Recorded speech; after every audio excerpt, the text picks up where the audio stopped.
ഉഴുന്നോ ഈസ്റ്റോ സോഡാപ്പൊടിയോ ഒന്നും ചേർക്കാതെ ബാക്കി വന്ന ചോറ് വെച്ചിട്ട് നല്ല മുരിഞ്ഞ നൈസ് ദോശ നമുക്ക് റെഡിയാക്കിയാലോ? കണ്ടല്ലോ, കാണാനുള്ള മൊഞ്ച് പോലെ തന്നെ ഇത് കഴിക്കാനായിട്ടും നല്ല രുചിയാണ് കേട്ടോ. അപ്പോൾ ബാക്കി വന്ന ചോറ് നേരെ അങ്ങോട്ട് രാത്രി ഫ്രിഡ്ജിലോട്ട് വെക്കണ്ട.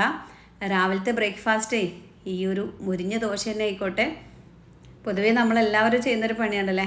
ഒന്നെങ്കിൽ ഫ്രിഡ്ജിൽ വെക്കും, അല്ലെങ്കിൽ രാവിലെ കോഴിക്കോ അല്ലെങ്കിൽ ആടോ എന്തെങ്കിലുമൊക്കെ ഉണ്ടെങ്കിൽ അവർക്ക് കൊടുക്കും. അവർക്ക് കൊടുക്കണ്ടെന്നല്ല, കൂടുതലൊക്കെ ഉണ്ടെങ്കിൽ ഇതുപോലെ ചെയ്തോളൂ കേട്ടോ. 2 കപ്പ് ചോറ് ഞാനിവിടെ എടുത്തിട്ടുണ്ട്. നേരെ മിക്സിൻ്റെ ജാറിലോട്ട് ചേർത്തിട്ടുണ്ട് കേട്ടോ. അപ്പോൾ തലേ ദിവസത്തെ ചോറൊക്കെ ആണെങ്കിൽ അതെടുക്കാം. 2-3 ദിവസത്തെ പഴകിയ ചോറാണെങ്കിൽ അത് വെച്ച് നിങ്ങൾ ചെയ്യരുത് കേട്ടോ. അതിൻ്റെ ടേസ്റ്റും സ്മെല്ലൊക്കെ മാറും. പിന്നെ നമുക്കിതിലോട്ട് വേണ്ടത് ഒരു ഇച്ചിരി പച്ചരിയാണ്. ഇച്ചിരിയല്ല, നമ്മളിപ്പോൾ 2 കപ്പ് ചോറല്ലേ എടുത്തത്, അതേ അളവിൽ ഞാനിതവിടെ 2 കപ്പ് പച്ചരി ഒരു ബൗളിലോട്ട് ചേർക്കുന്നുണ്ട്. ഒപ്പം തന്നെ 1 ടീസ്പൂൺ ഉലുവ. 4-5 മണിക്കൂർ, ഇനിയിപ്പോൾ കുറച്ച് കൂടുതൽ സമയം കുതിർന്നാലും കുഴപ്പമില്ല, കുതിർത്തിയെടുക്കാം കേട്ടോ. അതിനുശേഷം നമുക്ക് നന്നായിട്ട് കഴുകി വൃത്തിയാക്കി നമുക്ക് ഈ ഒരു ചോറിൻ്റെ കൂടെ അരച്ചെടുക്കാനുള്ളതാണ്. ഇതിൽ നമ്മൾ വേറെ ഒന്നും ചേർക്കുന്നില്ല കേട്ടോ. ഈ ഒരു ഉലുവയും പച്ചരിയും ചോറും മാത്രമേ ചെയ്യുന്നുള്ളൂ. എന്നിട്ട് തന്നെ നിങ്ങൾ കണ്ടല്ലോ എത്ര പെർഫെക്ഷൻ ആയിട്ടാണ് നമുക്ക് ആ ഒരു ദോശ കിട്ടിയത്. ഉഴുന്നിനൊക്കെ വില കൂടുന്ന സമയത്ത്, അല്ലെങ്കിൽ ഉഴുന്നില്ലാത്തൊരു സമയത്ത് ദോശയൊക്കെ കഴിക്കാൻ കൊതിയാവുമ്പോൾ ഇതുപോലെ ചെയ്തോളൂ. അപ്പോൾ നമ്മളിവിടെ 2 കപ്പ് ചോറും ഒപ്പം തന്നെ കുറച്ച് പച്ചരിയും ഉലുവയും ചേർത്തിട്ടുണ്ട് കേട്ടോ. ബാക്കി നമുക്ക് രണ്ടാമത്തെ ട്രിപ്പിൽ അടിച്ചെടുക്കാം. അപ്പോൾ കഴിയുന്നുണ്ടെങ്കിൽ നിങ്ങളുടെ മിക്സിൻ്റെ വലുപ്പവും അതുപോലെ തന്നെ പച്ചരിയൊക്കെ എത്രത്തോളമാണ് എടുക്കുന്നത്, ഒറ്റ ട്രിപ്പിൽ കഴിയുമെങ്കിൽ അങ്ങനെ ചെയ്തെടുക്കാം. ഞാൻ കുറച്ച് കൂടുതൽ തന്നെ മാവ് ഉണ്ടാക്കി വെക്കുന്നുണ്ട് കേട്ടോ. ഇതുപോലെ നല്ല വെണ്ണ പോലെ നമുക്കൊന്ന് അരച്ചെടുക്കാം കേട്ടോ. ഏത് ചോറ് വെച്ചിട്ടും ചെയ്യാം കേട്ടോ. മട്ടരിൻ്റെ ചോറാണെങ്കിൽ അത് വെച്ചിട്ടൊക്കെ നമുക്ക് ചെയ്തെടുക്കാവുന്നതേ ഉള്ളൂ. അതൊക്കെ വെക്കുമ്പോൾ ചെറിയൊരു കളറ് ചേഞ്ച് ആവും, അത്രയേ ഉള്ളൂ. എന്നാലും ഹെൽത്തി അതാണല്ലേ. അപ്പോൾ രണ്ടാമത്തെ ട്രിപ്പ് നമ്മളിതാ ഒന്ന് അഴിച്ചെടുത്തിട്ടുണ്ട്. അപ്പോൾ നമ്മുടെ വീഡിയോ കാണുമ്പോൾ നിങ്ങൾക്ക് ഇഷ്ടമാവുക എന്നുണ്ടെങ്കിൽ എല്ലാവരും പ്ലീസ് നമ്മുടെ വീഡിയോക്ക് ഒരു ലൈക്ക് ഒന്ന് തരും കേട്ടോ. നമ്മുടെ ഫാമിലിക്കും ഫ്രണ്ട്സിനും ഒക്കെ ഇതൊന്ന് ഷെയർ ചെയ്ത് കൊടുക്കാം. ചോറ് ബാക്കി വരാത്ത വീട് എവിടെയല്ലേ ഉള്ളത്. എന്തെങ്കിലും കൂട്ടാനൊന്ന് ചോറിന് കൂട്ടാൻ കമ്മിയായാൽ പിന്നെ എല്ലാവർക്കും മടിയായിരിക്കും ചോറ് കഴിക്കാനും. അപ്പോൾ ആ ഒരു സമയത്ത് ഉമ്മമാരൊന്നും ടെൻഷൻ ആവണ്ട കേട്ടോ. രാവിലെ നല്ല അടിപൊളി ദോശ നമുക്ക് റെഡിയാക്കാം. കുറച്ച് പച്ചരി വെള്ളത്തിലിടുന്നത് മാത്രമേ ഉള്ളൂ. നന്നായിട്ട് അരച്ചെടുത്തിട്ടുണ്ട്. മിക്സിൻ്റെ ജാറിലോട്ട് ഏകദേശം ഒരു കാലില്ല കേട്ടോ, ഒരു ഇച്ചിരി വെള്ളം ഒഴിച്ചിട്ട് നന്നായിട്ട് ഷെയ്ക്ക് ചെയ്ത് അതും കൂടി മാവിലോട്ട് ഒഴിച്ചിട്ട് കൈ നന്നായിട്ട് അങ്ങോട്ട് കഴുകി കൊണ്ടുവരാം. അതിനുശേഷം ഒരു 2-3 മിനിറ്റ് വെച്ചിട്ട് കൈ വെച്ചിട്ട് നന്നായിട്ട് ഇളക്കുക. പഴയ കാലം തൊട്ടേ ചിലർക്കിത് പറയും, ചിലർ പല ബാഡ് കമൻറ്റ് ചെയ്തു കേട്ടോ. കൈ വെച്ചിട്ട് ഇളക്കുക അങ്ങനെയാണ് ഇങ്ങനെ. നമ്മളെ മക്കൾക്കും വീട്ടിലുള്ളവർക്ക് വേണ്ടിയിട്ടാണ്, അവർക്കില്ലാത്ത കുഴപ്പമായിരിക്കും കമൻറ്റ് ചെയ്യുന്നവർക്ക് കേട്ടോ. അപ്പോൾ താല്പര്യമുള്ളവർ ഇതുപോലെ കൈ വെച്ചിട്ട് ചെയ്യുക. ഇങ്ങനെ ചെയ്യുമ്പോഴാണ് നല്ല പെർഫെക്ഷനായിട്ട് നമുക്ക് ഈ ഒരു ദോശ കിട്ടുന്നത്. പഴയ കാലം തൊട്ടേ എല്ലാത്തിലും പോയിട്ട് ബേക്കിംഗ് സോഡയും ഈസ്റ്റൊന്നും ചേർക്കുന്ന പരിപാടിയില്ല. ഇതുപോലെ നല്ല നാടൻ രൂപത്തിലാണ് പലഹാരങ്ങളും കാര്യങ്ങളൊക്കെ റെഡിയാക്കി വന്നിരുന്നത് കേട്ടോ. അപ്പോൾ ഇനി ഇത് കൈ വെച്ചിട്ട് ചെയ്യാൻ താല്പര്യം സ്പൂണൊക്കെ വെച്ച് ഇളക്കിക്കോളൂ. നമ്മൾ വിചാരിച്ചത്ര മാവ് പെർഫെക്ഷൻ കിട്ടൂല. ഇനി നമുക്കിതിലോട്ട് നല്ലൊരു കൂട്ടുണ്ടാക്കണ്ടേ. ഒരു നാടൻ രുചിക്കൂട്ടാണ് നമ്മളെ കിഴങ്ങും ക്യാരറ്റൊക്കെ വെച്ചിട്ടുള്ള. അപ്പോൾ ഞാനിവിടെ 3 വലിയ എന്നല്ല, ഒരു മീഡിയം സൈസ് വലിപ്പമുള്ള 3 കിഴങ്ങ്, ഉരുളൻകിഴങ്ങ് ഇടും കട്ട് ചെയ്തതും, ഒരു ക്യാരറ്റും നന്നായിട്ട് ഉപ്പിട്ടൊന്ന് വേവിച്ചിട്ട് സ്പൂൺ വെച്ചിട്ടൊന്ന് ഉടച്ചിട്ട് മാറ്റി വെച്ചിട്ടുണ്ട്. ഇനി ഒരു ചട്ടി വെച്ച് കൊടുത്തിട്ട് അതിലോട്ട് 1 ടീസ്പൂൺ വെളിച്ചെണ്ണയും കുറച്ച് കടുക്, അതുപോലെ തന്നെ ചെറിയ ജീരകം, ഒത്തിരി വേണ്ട, 1/4 ടീസ്പൂൺ മതി. നന്നായിട്ടൊന്ന് പൊട്ടിച്ചെടുക്കാം.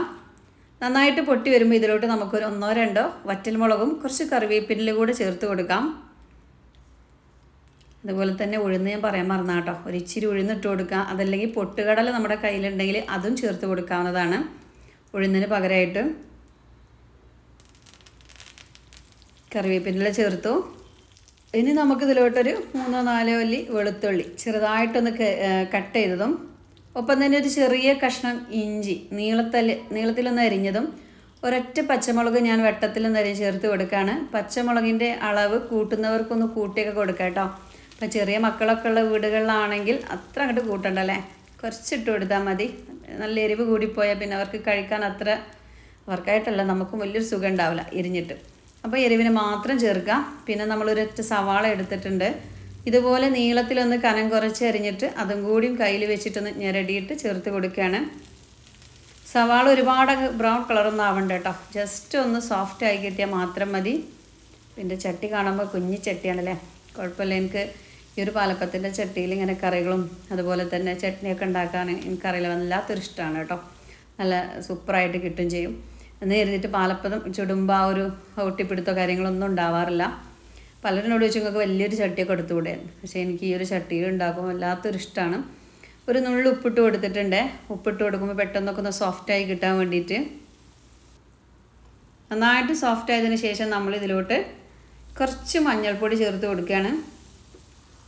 ഇതിലൊരുപാട് മസാലപ്പൊടികളും കാര്യങ്ങളൊന്നും നമ്മൾ ചേർക്കുന്നില്ല കേട്ടോ. ഈ ഒരു കിഴങ്ങിൻ്റെ കൂട്ടിൽ നമ്മൾ സാധാരണ മസാല ദോശയിലോട്ടൊക്കെ നമുക്ക് ഹോട്ടലിൽ നിന്നൊക്കെ നല്ലൊരു കിഴങ്ങ് വെച്ചിട്ടുള്ളൊരു കൂട്ട് കിട്ടുമല്ലോ, അതാണ് ഇന്ന് നമ്മൾ ഉണ്ടാക്കാൻ പോകുന്നത് കേട്ടോ.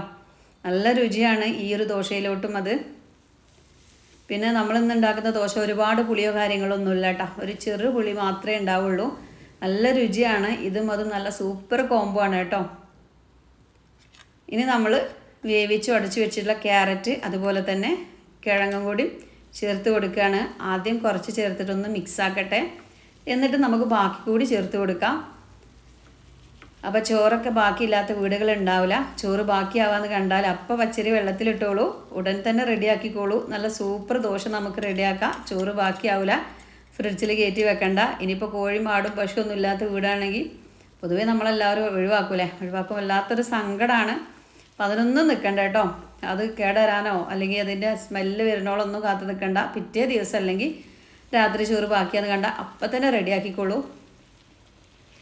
നുള്ളു മഞ്ഞൾപ്പൊടിയും ഒക്കെ ഇട്ട് നമ്മളിത് സെറ്റാക്കി എടുത്തിട്ടുണ്ട്. കുറച്ച് വെള്ളം ഒഴിച്ച് കൊടുക്കട്ടോ, എല്ലാം നല്ല രീതിയിൽ തന്നെ ഒന്ന് മിക്സായി ഉപ്പൊക്കെ ഒന്ന് പിടിച്ച് കിട്ടാൻ വേണ്ടിയിട്ടാണ്.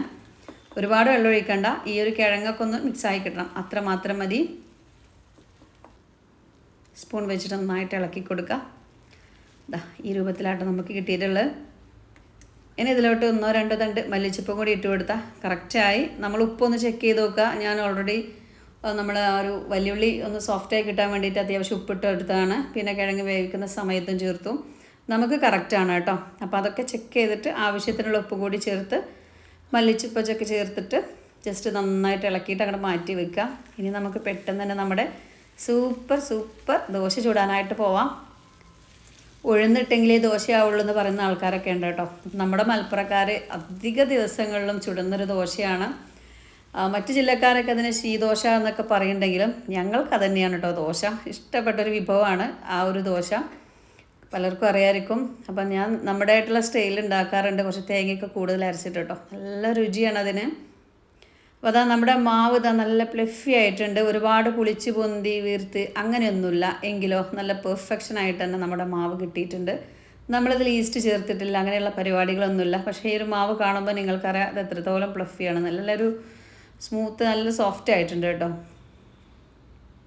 ഇതിൽ നമ്മൾ ഉപ്പ് ചേർത്ത് കൊടുത്തിട്ടില്ല. അപ്പോൾ നല്ല പുളിയൊക്കെ വേണം, അങ്ങനെ ദോശ കഴിക്കാൻ ഇഷ്ടമുള്ള ആൾക്കാർക്ക് തലേ ദിവസം രാത്രി തന്നെ മാവ് കൂട്ടി വെക്കുമല്ലോ നമ്മൾ, ആ ഒരു സമയത്ത് ഉപ്പ് ചേർത്ത് കൊടുക്കട്ടോ. അപ്പോൾ ഉച്ചക്കൊക്കെ അരി വെള്ളത്തിലിടുക, രാത്രി മാവ് കൂട്ടി വെക്കുക, രാവിലെ ചുട്ടെടുക്കുക. ഇത്രയേ ഉള്ളൂ പരിപാടി. ആവശ്യത്തിനുള്ള ഉപ്പും കൂടി ചേർത്തിട്ട് നല്ല രീതിയിൽ തന്നെ ഇതൊന്ന് മിക്സ് ആക്കുക.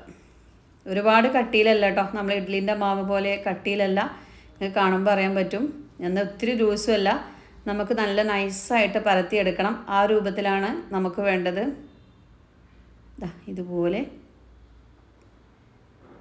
അപ്പോൾ നമ്മുടെ പാൻ ഇവിടെ ചൂടാകാൻ വെച്ചിട്ടുണ്ട്. അത്യാവശ്യം വലിയൊരു പാനാണ്. അപ്പോൾ ഇതിൽ ചുട്ടെടുക്കുമ്പോൾ വലിയ ദോശ നമുക്ക് കിട്ടും. ഇപ്പോൾ നോൺ സ്റ്റിക്കിൻ്റെ പാനാണെങ്കിൽ അതെടുക്കുക, അതല്ല ഇരുമ്പിൻ്റെ ചട്ടി എടുക്കുന്നവർക്ക് അതിലും ചെയ്യാം കേട്ടോ. ഇനിയിപ്പോൾ ചോറാണല്ലോ ഒട്ടിപ്പിടിക്കുമല്ലോ എന്ന് കരുതിയിട്ടൊന്നും ആരും ടെൻഷൻ ആവേണ്ട. കണ്ടല്ലോ, നല്ല അടിപൊളിയായിട്ട് നമുക്കിത് നൈസായിട്ട് പരത്തിയെടുക്കാൻ പറ്റുന്നുണ്ട്. കണ്ടോ. ഇനി നമുക്ക് എന്ത് ചെയ്യാം, കുറച്ച് നെയ്യൊക്കെ ഒന്ന് സ്പ്രെഡ് ചെയ്ത് കൊടുക്കാം കേട്ടോ. നെയ്യ് ചേർക്കുമ്പോൾ നല്ല ടേസ്റ്റിയാണ്. പിന്നെ പലരുടെയും തെറ്റിദ്ധാരണയുണ്ട് നെയ്യ് അൺഹെൽത്തി ആണെന്നുള്ള കാര്യം കേട്ടോ. നെയ്യ് എന്ത് സാധനമായാലും നമ്മൾ കഴിക്കുന്നതിൽ കൂടുതൽ അളവറ്റ് കഴിക്കുമ്പോഴാണ് അത് അൺഹെൽത്തി ആണത്.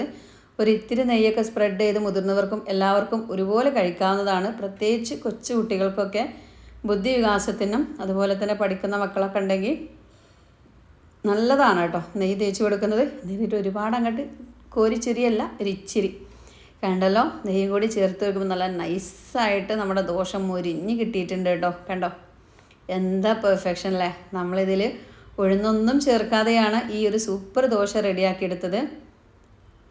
ബാക്കിയുള്ള മാവും ഓരോരോ തവി നമുക്ക് ഒഴിച്ചു കൊടുക്കാം. ദോശയ്ക്ക് എത്രത്തോളം വലിപ്പം വേണോ അതിനനുസരിച്ച് നമുക്ക് ഓരോരോ തവികൾ ഇങ്ങനെ ഒഴിച്ചു കൊടുക്കാം കേട്ടോ.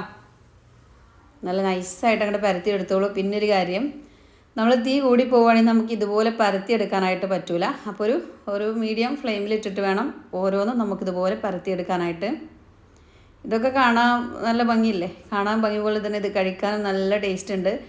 ഏത് ദോശയായാലും നല്ല ചൂടോട് കൂടി കഴിക്കുമ്പോഴാണല്ലേ അതൊന്നുകൂടി ടേസ്റ്റി ആവണത്. അപ്പോൾ കാണാൻ നല്ല പെർഫെക്ഷനായിട്ട് കിട്ടിയില്ലേ. നമ്മൾ ഉഴുന്ന് ചേർത്തുണ്ടാക്കുന്ന അതേപോലെ തന്നെയുണ്ട് അല്ലേ. നല്ല രുചിയുണ്ട് കേട്ടോ. നമ്മൾ ആ ഒരു ഉലുവയുടെ ആ ഒരു ടേസ്റ്റാണ് കിട്ടുന്നത്. അപ്പോൾ ഇനി ഇതാ ചട്ടി ചൂടാകുന്നതനുസരിച്ച് അവിടെ നിന്ന് ഇങ്ങനെ വിട്ട് പോരും കേട്ടോ നമ്മളെടുക്കുമ്പോൾ. അപ്പോൾ ഒരു ചട്ടി മീഡിയം ഫ്ലെയിമിലോട്ട് മാറ്റാം. എന്നിട്ട് നെയ്യോ വെളിച്ചെണ്ണയോ ഒക്കെ ഒന്ന് തേച്ച് കൊടുക്കുക. വേണമെന്നുണ്ടെങ്കിൽ മാത്രം ചെയ്താൽ മതി കേട്ടോ. അപ്പോൾ ഞാൻ മക്കൾക്കൊക്കെ ഉണ്ടാക്കുമ്പോൾ ഇടയ്ക്കൊക്കെ ഇതുപോലെയൊക്കെ നെയ്യൊക്കെ വെച്ച് ചെയ്ത് കൊടുക്കാറുണ്ട്. നല്ല ടേസ്റ്റിയാണ്. ഞാൻ പറഞ്ഞ പോലെ മക്കളിൽ ഉണ്ടാകുന്ന ചെറിയ കുട്ടികൾക്ക് ചിലവർക്ക് തൊലി നല്ല കട്ടിയായിരിക്കുമല്ലേ, സ്കിന്നിങ്ങനെ മുരിച്ചിൽ, അങ്ങനെയുള്ള കുട്ടികൾക്കൊക്കെ നെയ്യ് കഴിക്കുന്നത് വളരെ നല്ലതാണ്.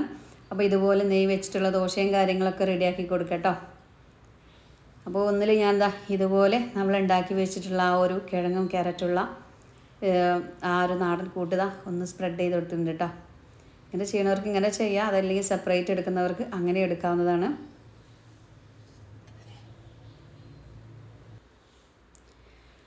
അപ്പോൾ ഞാൻ കുറച്ച് ചുട്ടിട്ടുള്ളൂ, ബാക്കി അവിടെ നിൽക്കട്ടെ.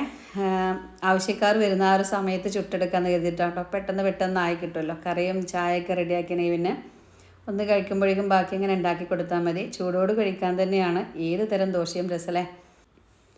അത് നമ്മൾ അടിപൊളി നൈസ് ഉഴുന്നില്ലാത്ത നല്ല പെർഫെക്റ്റ് ദോശ ഇവിടെ റെഡി ആയിട്ടുണ്ട്. കൂടെ കഴിക്കാനായിട്ട് നമ്മുടെ കിഴങ്ങ് കൊണ്ട് ഉണ്ടാക്കിയ ഈ ഒരു കൂട്ടും. എന്തായാലും കുട്ടികൾക്കായാലും മുതിർന്നവർക്കായാലും ഒക്കെ ഇതിൻ്റെ ടേസ്റ്റ് ഒത്തിരി ഇഷ്ടമാവും. രാവിലത്തെ ഒരു ബ്രേക്ക്ഫാസ്റ്റ് ആയിട്ടോ അല്ലെങ്കിൽ ഈവനിങ്ങിലൊക്കെ ചോറിന് പകരമൊക്കെ ആയിട്ട് ഈ ഒരു ഐറ്റം ഒന്ന് റെഡിയാക്കി നോക്കൂ കേട്ടോ. മക്കളൊക്കെ ഇഷ്ടത്തോട് കൂടിയിട്ട് തന്നെ കഴിക്കും. എന്തെങ്കിലും ഒക്കെ ഒന്ന് മാറ്റം വരുത്തി കൊടുക്കേട്ടോ. എന്നും ഒരുപോലത്തെ ബ്രേക്ക്ഫാസ്റ്റ് ആവാതെ ജസ്റ്റ് ഒക്കെ ഡിഫറെൻ്റ് ആയിട്ടുള്ള ഇതുപോലെയുള്ള ദോശയൊക്കെ ഉണ്ടാക്കുമ്പോൾ മക്കൾക്കൊരു പുതുമയായിരിക്കും. അവർ ഇഷ്ടത്തോടു കൂടി കഴിക്കുകയും ചെയ്യും. ചൂടോട് കൂടിയിട്ട് തന്നെ ദോശ കൊടുക്കാനായിട്ട് നോക്കുക. കുറേ സമയം കഴിയുമ്പോഴേക്കും തണുത്തിങ്ങനെ കുഴഞ്ഞു പോകും കേട്ടോ. അത് ഈ ദോശയായിട്ടല്ല, എല്ലാ ദോശയും പൊതുവെ അങ്ങനെ തന്നെയാണ്. നല്ല നൈസായിട്ട് പരത്തിയത് കൊണ്ട് തന്നെ കഴിക്കാനായിട്ട് പറയേണ്ട ആവശ്യമില്ലല്ലോ.